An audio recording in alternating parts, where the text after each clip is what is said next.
Hello, lovely to see everyone. Thank you so much for coming, and we are thrilled to be kicking off Event Tech Live this morning. So our talk is about breaking silos to grow your event business. And what we're going to do today is we're going to talk through what the stakes are, why it's important to break down those silos. We're going to talk about ways in which you can integrate your team. Then Claire is going to talk through ways, demonstrate an actual case study of how she's managed to implement some of these things within a business successfully. Then we're going to give you 5 clear takeaways so that you can go back and implement them in your office tomorrow. We're going to have 5 minutes for questions, so as Lorraine just explained, please do be thinking of your questions throughout, and we'll do our best to answer them at the end. And if we can't get through everything, we're just over there on stand 3103, so please do come and see us. So this talk is aimed mostly at event directors, business leaders, people who can actually take ownership of leading the team. But if you're not leading a team, there are still some nuggets in here that you can take back and influence within your environment. So we're going to focus mainly on content, marketing, and sales, and obviously recognize that there is PR and ops as well, but due to the time constraints, that's what we're going to focus on today.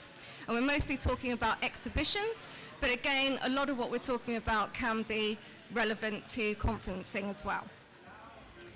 So, who are we? We are TEMBO. We are an event support agency. We've been around for 5 years now. We specialize in solving all of your problems in marketing, content, and PR. And we're here today to kind of demonstrate how we can support you going forward. So, this is me. I'm Kate Disley. It does help to forget my name, right? Kate Disley. And I'm Managing Director and Founder of TEMBO. So I've been in the industry for 20 years now. I've got a lot of experience, mostly from UBM and from Essential. And now I'm going to hand you over to my colleague Claire, who's going to tell you a bit about her background. Hi. So I'm Claire Tulloch. I've got 20 years experience in conferences and exhibitions, running lots of different content teams. I've been with TEMBO for 6 months, and I'm looking to expand TEMBO into connecting event companies with freelance conference producers, and we're also looking to offer consultancy services to event companies too. Right, so, works so well. So why are we here today?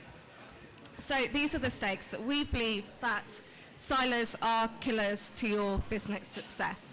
So it's looking at kind of how we can integrate the different silos, the different teams that you have within your business.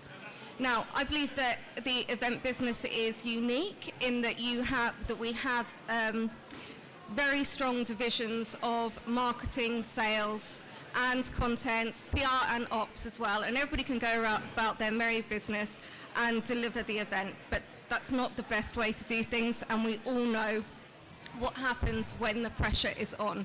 So when the pressure comes down, what we can often see in the business is things start to fall apart. People get overly stressed, and either that can lead to mental health issues, sickness, and ultimately people leaving the business at your most critical time. So this is why we need to really work and think about it. So I'm sure all of you can recognize potentially somewhere yourself, somewhere in that situation. So when the pressure comes down, you will ultimately kind of retreat into your different teams. There may be a little bit of resentment, people feel unappreciated, everybody's at each other's throats. And what happens is you might get through the event, but it's by the skin of your teeth, and it's not necessarily the most successful that you can make your business. So, how do we get everyone pulling in the same direction? Because that is the key.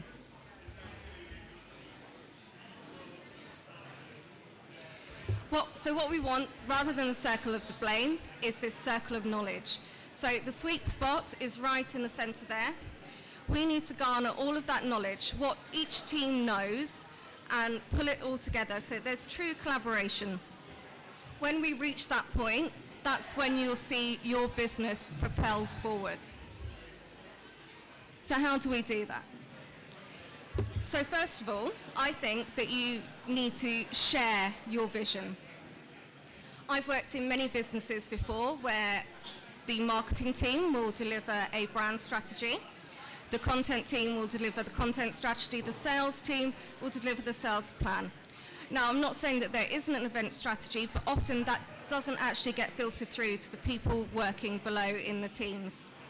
And it's really important that you bring everybody on board and make it clear what the destination point is for everyone. So please do have an event plan that pulls everything together. Make sure that you are clear in what the objectives are, what direction is everyone going in, and please do put a number on that where possible. Then, within that, make sure that everybody has their own number. They can go off, they can create the plan that is going to help propel you all forward to that destination. I also believe that one of the most helpful things is very simply to have it on one document. So if you have one overview of what's going on, it's a timeline, it's what everybody's deliverables are and everybody's targets in one place on one Gantt chart so everybody can see how it all pulls together in one place. I do love a Gantt chart. They're not that difficult to put together, and if you're not sure how to do it yourself, someone in your marketing team will definitely know how to put that together. So once you've got that set up, make sure that you've also planned your contingency in right at the beginning. So we all say every year the same bad thing's not going to happen. We've prepared for it. We just aren't going to make the same mistakes. But always, there will be an issue. There will be something. We'll be 20% behind on pre-reg, and then we just won't be in a position to counter that. So what I suggest is that you plan your contingency right at the beginning, that you know where you're going to get the money from, that you know who you're going to go to help support you. So make sure that you are identifying where all your revenue opportunities are, so that ops have a revenue stream or revenue that they are supposed to be generating for you, marketing, content. Everybody should be generating revenue for you, and they can do within your areas. Please do have event meetings. I know that these have dropped by the wayside in a lot of businesses these days. But we're part of the events industry. We know the power of bringing people together. It's really, really important, and they may be dull, but then that's down to you to look at different ways that you can make them exciting and also use them as an opportunity to gather ideas and input. And also make sure that you are looking at that plan over and over again every week. If it needs to be changed, change the plan. It's not stuck in stone. A plan is only useful as long as it is helping you. So we've got everyone knows where their destination is. Everyone's facing the right way. They all know what part that they have to play in the business. The best way to add power to that now is to focus on your audience. So I believe that the most successful businesses, most successful event businesses understand their audience, and at a deeper level are part of their audience. They understand their community. So all your teams should be involved in persona and focus groups so that they have that direct contact with the audience. They can learn from them and understand them. They can then garner this knowledge, this information, and at all their different touch points, they can then be expressing, demonstrating their knowledge. So whether that be marketing in all the marketing comms, or content when they're speaking to speakers, or sales when they're trying to sell something, everybody demonstrates that they understand the community in which they are working. And what I really feel is important is sharing the stories of our exhibitors and visitors and speakers as well. So when you are garnering all of this information, let's make sure that we are sharing it. We're reflecting back into the industry and they're reflecting back at us. And what we'll find is that in the end, we become the centre of that community.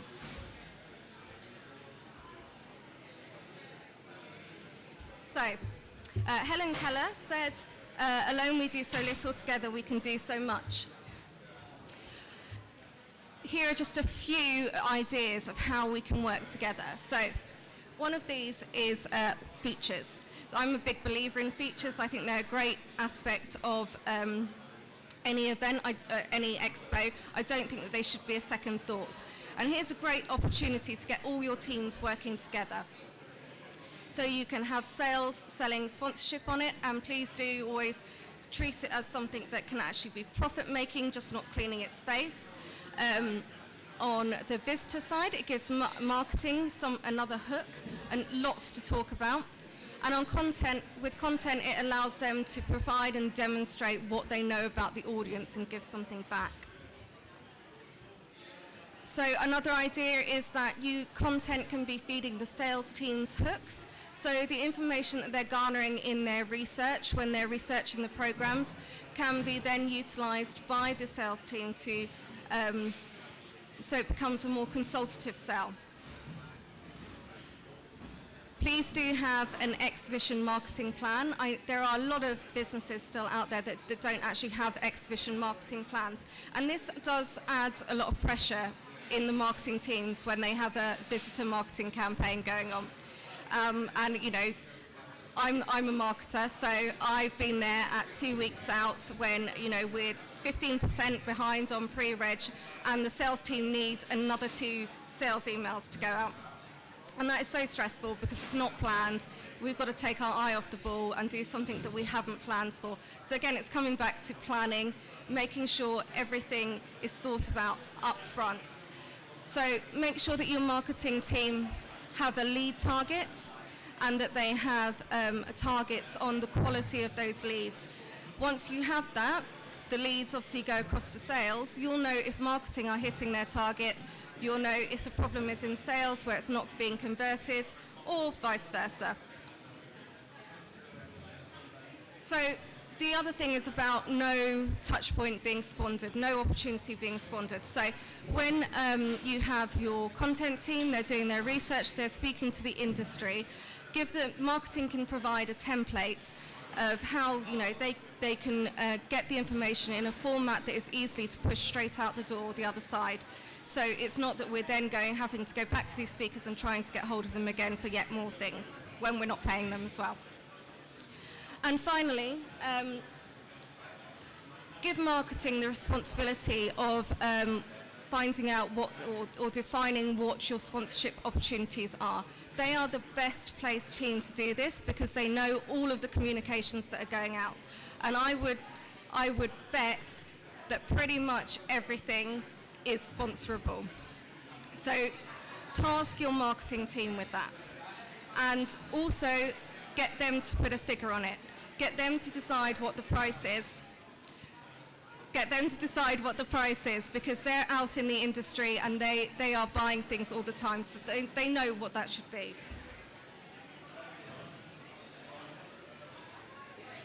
I'm now going to hand you over to Claire, who's going to talk you through a case study to demonstrate some of this. Thanks, Kate.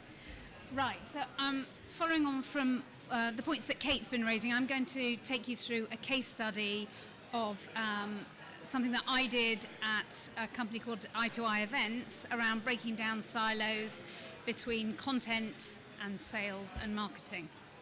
But before I start, I just wanted to show you this slide, which I think really highlights the importance to exhibitions of content. It's a survey that was undertaken by the Global Association of the Exhibition Industry and Explori earlier in the year with visitors, and it was asking them to highlight what they felt were elements of an exhibition that made it interesting and enjoyable. And as you can see, 42% of the audience stated that they felt the delivery of talks and presentations in an interesting way was a key element for them. So I think that really demonstrates for exhibitions that content plays a really important role in helping convert your visitors and also creating stickiness, encouraging them to stay at the event too. So I'd been working in Eye to Eye for a couple of years, and over that period it became very clear to me that content was really perceived, generally, the conference producers who were delivering content there were perceived as really just being individuals who were delivering seminar content on the show floor. And clearly that's very important, but I felt that what wasn't happening was that we were sharing the insights that they were generating from speaking to visitors with the sales and marketing team so they could really exploit the information. And so I decided to go about introducing an initiative and try and change the perception of the content team. Oops. Wrong go. So rather than just being seen as deliverers of seminar content, what I wanted them to be seen was individuals who could actively support the sales teams in helping them to sell intelligently, so offering them bite-sized chunks of information that they could actively introduce into their sales conversations, which would obviously make them more interesting, more convincing, and support closing deals as well. I also felt the insights that the team were generating could also help marketing in terms of coming up with more interesting ideas around content marketing. The content team were generally undertaking about 1,400 calls with visitors across 15 different exhibitions, so they had a real wealth of knowledge around the challenges that the visitors were experiencing, the topics they wanted covered, and actually feedback around what they liked and disliked about the exhibitions as well. So valuable information that I didn't feel was being shared enough. So what we did was go through a rebranding exercise, so shifting from being known as the content team to market insiders. As a team, we came up with an objective, which is outlined here, and it was absolutely about demonstrating that we were creating value for the businesses by adding benefit to all the departments that interacted with us. Oh, sorry. So, in terms of introducing the initiative, there were a couple of key elements. I needed to get the buy-in from various stakeholders, and that started with my team.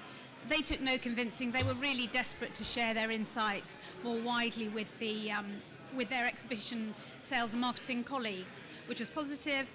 I then went out to portfolio directors, event directors, and the heads of marketing, all of whom were really supportive about the initiative. So with that buy-in, we launched with a bit of fanfare, a demonstration showing what we were doing. And then we began to introduce a series of different initiatives. And the two ones that I want to call out are, some of these elements were happening already, but we rolled them out across the board. So when the producers had completed their research, they tended to do about 50 calls per exhibition with a visitor audience. They then turn that into an insight report, which they then present to their colleagues in sales and marketing. Obviously really valuable information that they then send over to them. The other thing that we started to do was we used the internal company intranet chatter to share nuggets of information, generally on a daily basis. So that might be speaker updates, it might be market industry information, all sorts of really valuable pieces of information. And we tagged it all with Hook of the Day so that people could see that that was relevant to them. So this is another example. We did newsletters, which we distributed on a monthly basis with nuggets of information. And then finally, just in terms of the types of things that were successful, the things I'd like to call out are, in terms of introducing something like this, you absolutely need the support of your colleagues and the stakeholders involved to make it a success. We absolutely saw that it supported visitor conversion. We saw an increase in the attendees to content at the exhibition increased by 2%. We saw revenue generation for content-related sponsorship increased by 5% year on year. And it definitely had many examples of how the liaison, particularly between sales, between marketing and content, supported driving community engagement on a 365 basis. Right, I'm just going to hand over to Kate to finish off. Thank you.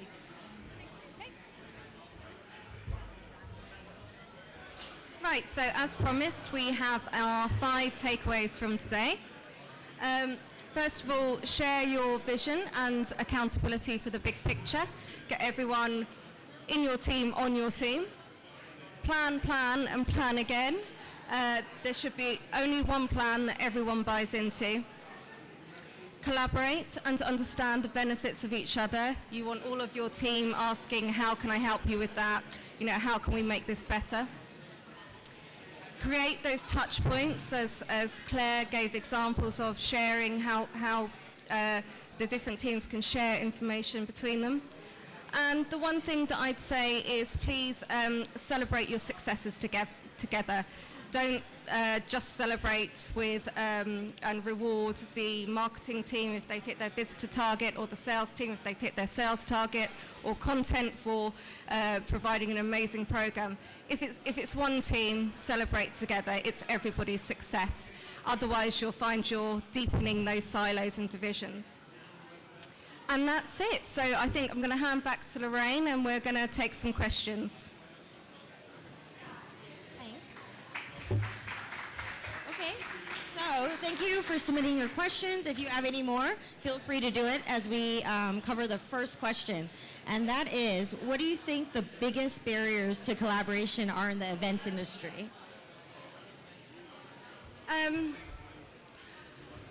I'd say it's pressure. We do work in very high-pressured environments, so it does require everyone to kind of knuckle down and focus on what they're doing. But if we don't look up and see what each other is doing, like I said, we'll just stagnate. We're not going to move forward. So we have to learn to work together. Claire, if you have anything to add to that. Is that it? Yeah. Okay. If anybody wants to talk to us further about anything, our stand is just there, so please do come and see us afterwards. But thank you so much for spending time listening to us. I hope it's been useful, and enjoy the rest of your day.